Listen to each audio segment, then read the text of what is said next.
Hey everyone, this is just a quick recording of today's Mastery with Nature. We're talking about our life view.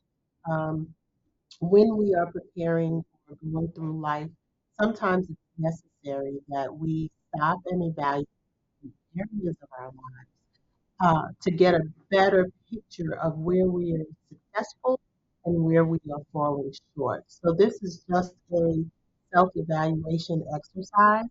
I think it's pretty fun. So I equated it to the game of life because game of life we have all kind of ups and downs and comings and goings. So here we go. So the life wheel, what is it? It is designed to help us to live a better life in 30 days. What we should be doing is taking inventory week by week. Some people choose to take inventory month by month, and some people choose to take inventory quarterly. It is up to you how you decide to do your life wheel. What is the life wheel?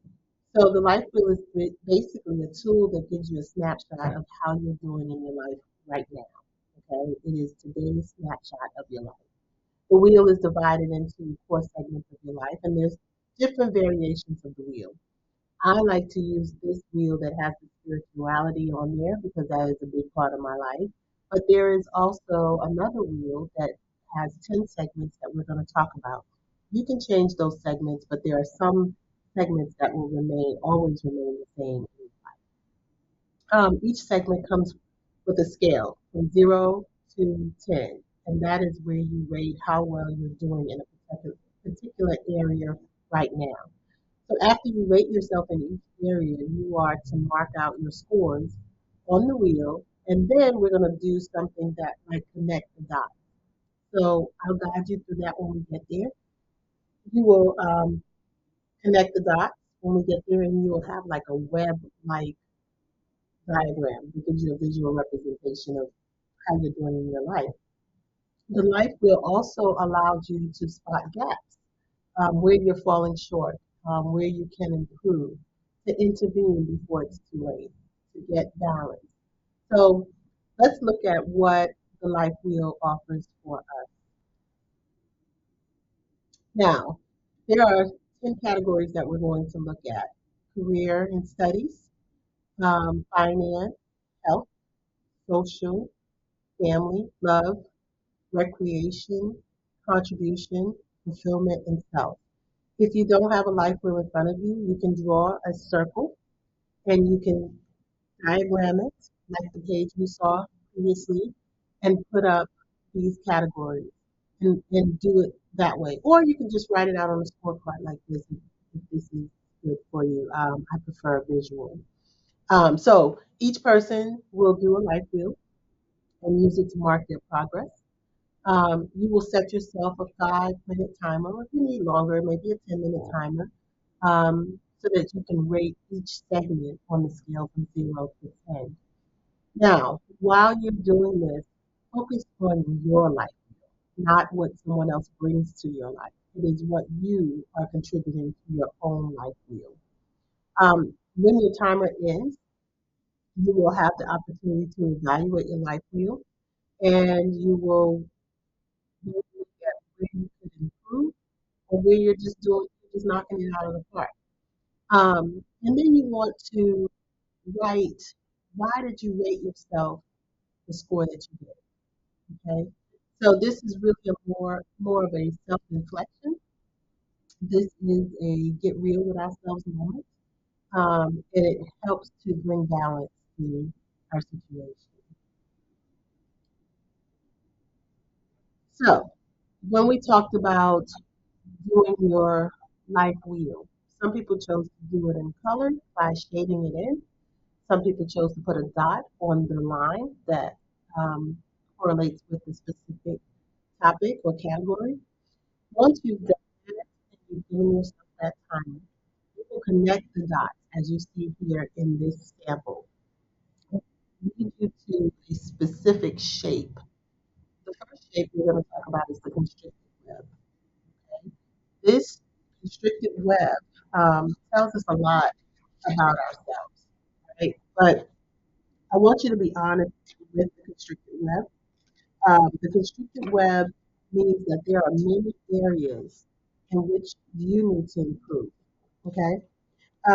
You're facing a lot of limitations if you have a constricted web. You may have been putting a lot of your goals on hold. Perhaps you've been compromising on your goals due to your life circumstances or your own limiting beliefs. So, reflecting on this, ask yourself, is this true? And if so, it's time to step out of the comfort zone and increase in the areas where you are lacking. The second type of web is the lopsided web. If you notice here, it is high career, high finance, health is pretty decent, but then it's lacking in fulfillment, right? So there may be some spaces in your web where you're just not there. You're high on some and low on others. That means you're neglecting certain parts of your life. Not all areas are essential to your best life, but neglecting any of them only limits what you could be doing in your life in the long run. So lopsided just gives you a clear view of what we're. The next kind of web is the broad web. The broad web, if you notice, is high in a lot of areas. Well, it's just stretched out evenly. This means you're doing very well, and you should congratulate yourself for the hard work that you have been doing to pull your goals together. But at the same time, there's always room to improve. Be careful of of what I call complacency or self-contentment trap. Okay, with the complacency trap, people rate themselves highly and feel that there's nothing left to improve on because they're doing so well. But with when you're at that state, then that means you stunt your growth for improvement. With the self-containment trap, people focus too much on feeling happy despite glaring issues in your life that points to things that really don't make you happy, but you just accept it. You just become very contented with. Okay? So we want to make sure that we strive for a balanced life. And the last web is the full web, complete circle, right? Full circle. That means you are hitting it out the park in every area. And if you're hitting it out the park in every area, then you got it going on. But I highly doubt that you have a full circle. So therefore, if you do have a full circle, there's always room for improvement. Okay, continue to strive for improvement. Um, but you don't want to tell yourself that this is it. Because when you're done learning, you're done. You're cooked. There's always room for learning. And I want you to just take time to do this exercise and reflect on why you um, rated yourself the way you did in certain areas. This could be a fun exercise to do with family members as well, just to see where they are in their life cycles, their life wheel. And just scoring yourself kind of gives you an in-depth look at what areas could be improved. We always have room for improvement. So that is our Monday morning mastery. Um, so as you complete this task, ask yourself, what is the shape of your wheel? What areas did you score the lowest? What areas did you score the highest? Are you happy with your wheel? And are you happy sticking with this wheel forever? Or is there room to improve? What are your biggest action steps that you can take to achieve the goals in the areas where you are lacking?